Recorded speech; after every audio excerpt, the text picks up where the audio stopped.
Doctor Babasaheb Ambedkar राष्ट्रीय परिवर्तन पक्षाने कल्याण तहसीलदार कार्यालयावर मोर्चा काढत नारेबाजी करत निवेदन देण्यात आले। डॉक्टर बाबासाहेब आंबेडकर यांच्याबाबत केलेल्या विधानामुळे केंद्रीय गृहमंत्री अमित शाह यांच्या विरोधात संताप व्यक्त होत आहे।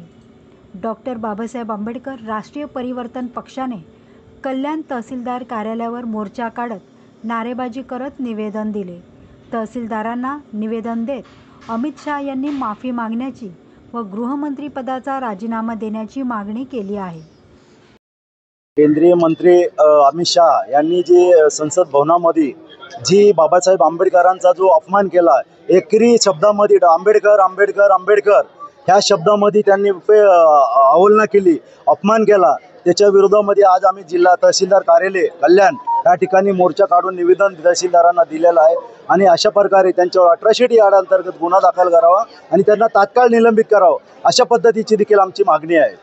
आंदोलन इथपर्यंत राहील का पुढेही चालू आहे? नाही, ही आंदोलन आमचे पूर्ण भारत देशामध्ये सततही चालू आहेत आणि चालूच आहेत। हर राज्यामध्ये दर दिवस वेगळ्या वेगळ्या पद्धतीचे, वेगळ्या वेगळ्या संघटनेचे, वेगळ्या वेगळ्या पक्षाचे लोक उपस्थित होऊन मोर्चा, आंदोलन, निदर्शन चालूच आहे आणि ही थांबणार नाही। जोपर्यंत अमित शाह माफी मागत नाही, जोपर्यंत अमित शाहला निलंबित करत नाही, जोपर्यंत अमित शाहवर अट्रॉसिटी ॲक्ट अंतर्गत गुन्हा दाखल करत नाही। अमित शाह एक तडीपार व्यक्ती आहे, त्याच्यावर बरेचसे गुन्हे आहेत, त्यांच्यावर खंडणीचे देखील गुन्हे आहेत। अशा प्रकारचा व्यक्ती जी शपथ घेतो डॉक्टर बाबासाहेब आंबेडकरांच्या संविधानाची आणि त्यांचाच अपमान करतो, त्यामुळे त्यांना तात्काळ निलंबित करावं, अशा पद्धतीची माझी मागणी आहे। जय भीम, जय बुद्ध, जय भारत, जय भीम।